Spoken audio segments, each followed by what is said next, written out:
नमस्कार, मैं रीति शर्मा अपने चैनल रीति एस्ट्रो में आप सभी का हार्दिक स्वागत करती हूँ।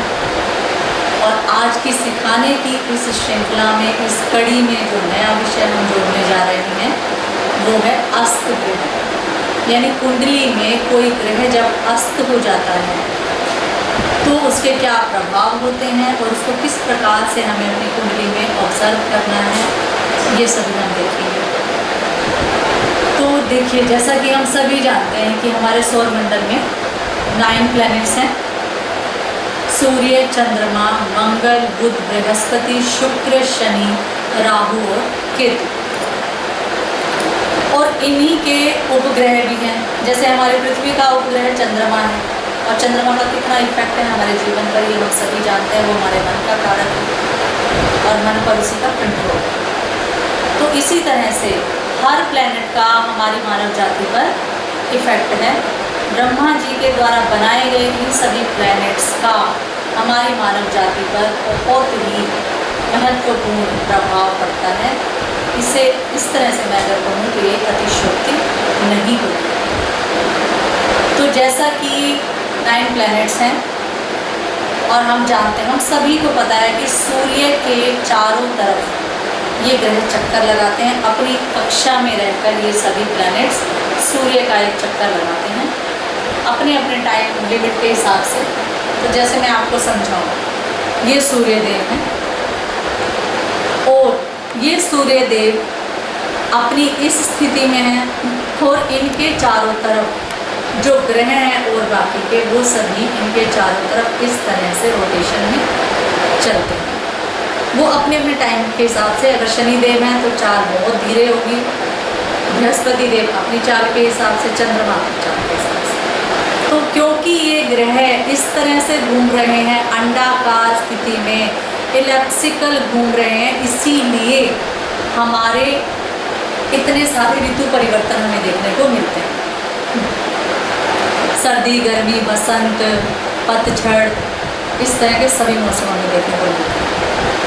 तो इसी तरह अगर अब हम समझें कि पृथ्वी सूर्य के चारों तरफ चक्कर लगाते लगाते जब अपनी कक्षा में घूमते घूमते सूर्य के बहुत अधिक क्लोज में आ जाती है, बहुत अधिक नज़दीक आ जाती है, तो वहाँ हमें गर्मी का एहसास होता है। यानी हमारी पृथ्वी पर गर्मी आ जाती है। ऐसे ही दूर चली जाती है तो सर्दी का अनुभव करते हैं।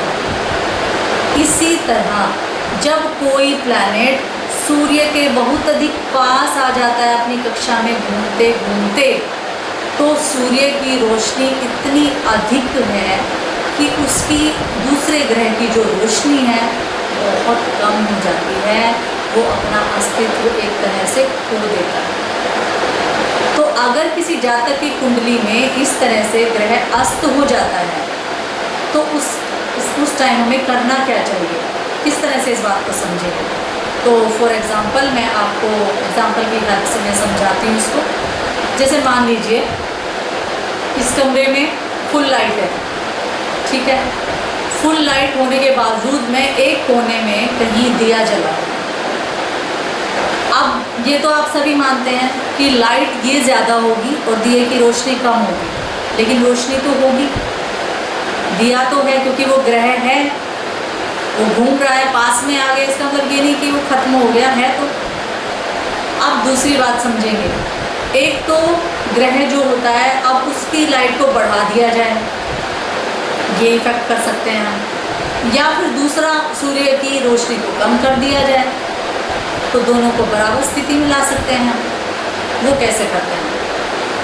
अब ग्रह जो होता है अस्त होने वाला, एक तो वो अस्त हो जाता है और दूसरी कंडीशन होती है पूर्णतया अस्त हो जाना ग्रह का। अब जैसे शुक्र देव 10 डिग्री पर अस्त हो जाते हैं और वही शुक्र देव घूमते घूमते अपनी कक्षा में अगर सूर्य देव के और बहुत अधिक नज़दीक आ गए और 4 डिग्री का डिफरेंस बच गया, तो 4 डिग्री पर वो पूर्णतया अस्त हो जाते हैं।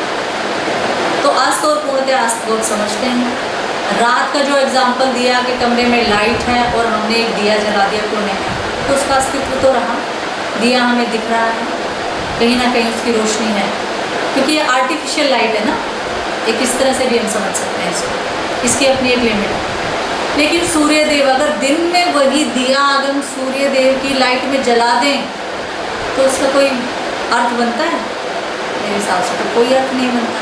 खुद में इतनी लाइट है सूर्य देव में, उसके सामने वो दिया क्या दिखेगा? तो यही स्थिति उस अस्त ग्रह की हो जाती है हमारी कुंडली में। और कहीं वो अस्त ग्रह अगर योग कारक ग्रह है हमारी कुंडली का, यानी अपनी दशा अंतरदशा में अच्छा फल देने वाला है, तो सोचिए कितना बड़ा लॉस हो जाने वाला है हमारा, अगर हमें पता ही ना चले कि हमारी कुंडली में तो हमारा सबसे योग कारक ग्रह अस्त होके बैठा है। और ऐसे में कुछ ज्योतिषी इसका फायदा उठाते हैं, अस्त ग्रह भाई तुम्हारा तो, और तुम्हें तो नग पहनना पड़ेगा, अस्त ग्रह का तो नग नहीं पहनते, नीच ग्रह का नग पहन लो तो वो उच्च का हो जाएगा। कभी कोई नीच ग्रह अगर कुंडली में पड़ा है, उसका नग पहनने से कहीं वो उच्च का हो सकता है। कुंडली की प्लेसमेंट के आधार पर किसी भी ग्रह की उसकी सिचुएशन क्या है, किस स्थिति में वो बैठा है, उसके आधार पर हम नग को डालते या नहीं डालते। तो ये तो एक दूसरा विषय रहा। यहाँ हम आते हैं, अगर शुक्र देव अस्त और पूर्णतया अस्त हैं, अगर वो पूर्णतया अस्त हैं तो यहाँ हम क्या करेंगे? अगर कहीं वो 5वें घर में बैठकर अस्त हो गए और 5वें घर में बैठकर अस्त हो गए, 5वें घर के स्वामी होकर 8वें घर में बैठकर अगर वो अस्त हो जाते हैं तो क्या होगा? जो फर्टिलिटी होती है एक लेडी में, जो क्षमता होती है संतान उत्पत्ति की, उस पर इफेक्ट पड़ेगा। और उस इफेक्ट को ख़त्म करने के लिए, उस नकारात्मक प्रभाव को ख़त्म करने के लिए हमें क्या करना होगा? यहाँ हमें नग धारण करना होगा, रश्मियों को बढ़ाना होगा। ठीक है, हरी चीज़ें नहीं, अगर बुध कमज़ोर है तो हम हरी चीज़ों को अधिक बढ़ा सकते हैं। अगर शुक्र देव कहीं कमज़ोर हैं कुंडली में तो शुक्र देव से रिलेटेड ओपल पहनना होगा। ठीक है, और जो फ्रेग्रेंस होते हैं उनका अधिकता में प्रयोग करके हम अपने जीवन में उस प्रभाव को अधिक कर सकते हैं, उस लाइट को अधिक बढ़ा सकते हैं। इसी तरह से अगर कहीं बुध कमज़ोर हो जाते हैं कुंडली में तो क्या करेंगे? पन्ना धारण करना होगा, क्योंकि वो ग्रह जो है अस्त हो गया, वो अपना फल खो देता है, अपने अच्छे फलों को दे नहीं पाता, क्योंकि सूर्य की रोशनी इतनी अधिक हो जाती है कि उसकी रोशनी को काट कर वो दूसरे ग्रह की रोशनी हम तक नहीं पहुंच पाती। और उस रोशनी को अट्रैक्ट करने के लिए हमें स्टोन का सहारा लेना होगा। हमें अपनी शरीर में उस रंग से रिलेटेड रश्मियों को बढ़ाना होगा। यानी अगर बुध देव कमज़ोर हैं तो हरे रंग की चीज़ों को, हरे वस्त्रों को धारण करना होगा। अब यहाँ एक मिसकंसेप्शन ये भी है, कुछ लोग तो हरी वस्त्रों का दान ही करा देते हैं। अब आप सोचिए, हमें बुध देव को स्ट्रॉन्ग करना है, वो कैसे करेंगे? नग डालकर। ठीक है, लेकिन अगर हम उस चीज़ का दान करने लगे तो क्या होता है पता है आपको? दान करने से उस ग्रह से रिलेटेड रश्मियाँ कम हो जाती हैं। तो दान उस ग्रह का किया जाता है जो क्रूर ग्रह है हमारी कुंडली का, जो हमारी कुंडली का मारक है, जो हमारी कुंडली का योग कारक ग्रह नहीं है। अब उसके विषय में मैं आपको बताऊं, अगर शनिदेव कहीं क्रूर हो जाते हैं तो काली वस्तुओं का दान करेंगे, तेल का दान करेंगे। बृहस्पति देव किसी गलत भाव में बैठ गए, हाँ तो बृहस्पति देव कभी कुछ बुरा नहीं करते, बहुत कोशिश करते हैं वो इंसान के साथ अच्छा करने की, क्योंकि वो ही एक हमें जन्म से मिले हुए गुरु हैं हमारे। लेकिन फिर भी कई बार, वही मैं फिर से कहूँगी, ग्रहों की प्लेसमेंट के आधार पर अगर वो कहीं कमज़ोर पड़ जाते हैं, यानी हमारा अच्छा नहीं कर पा रहे हैं, उनकी रश्मियों को कम करना है, क्रूर प्रभाव दे रहे हैं, तो हमें चने की दाल को दान करना होगा। अगर बुधदेव हैं, क्रूर बन गए हैं, तो हमें क्या? हरी चीज़ें दान करनी होंगी। इसी तरह से जो ग्रह कमजोर, जो ग्रह हमारा क्रूर बन गया है, योग कारक नहीं है, उसकी रश्मियों को कम करने के लिए उन चीज़ों का दान किया जाता है।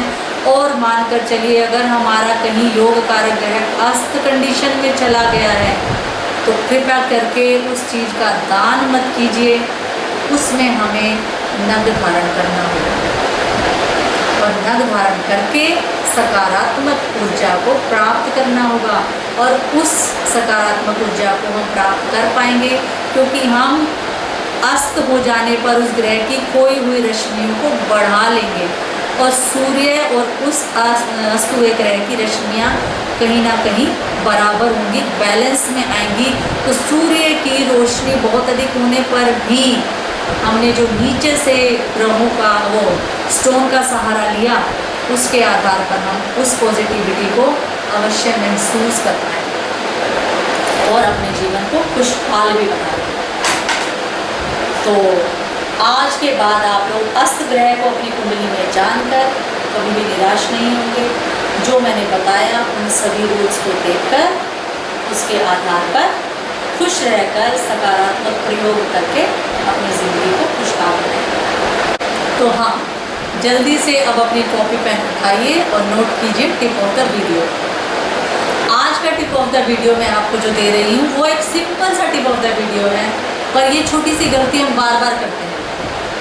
कांच का अगर कोई सामान घर में टूट गया है और वो ऐसी कंडीशन में है कि अरे इतना भी बहुत सुंदर लग रहा है, कोई बात नहीं, क्या हुआ, हैंडल टूटा है, कोई बात नहीं, क्रैक ही तो आया है या छोटा सा ही तो वो है, नहीं, अगर वो चीज़ डैमेज हो गई है तो इसका मतलब डिस्कार्ड कर दीजिए, उसको फेंक दीजिए।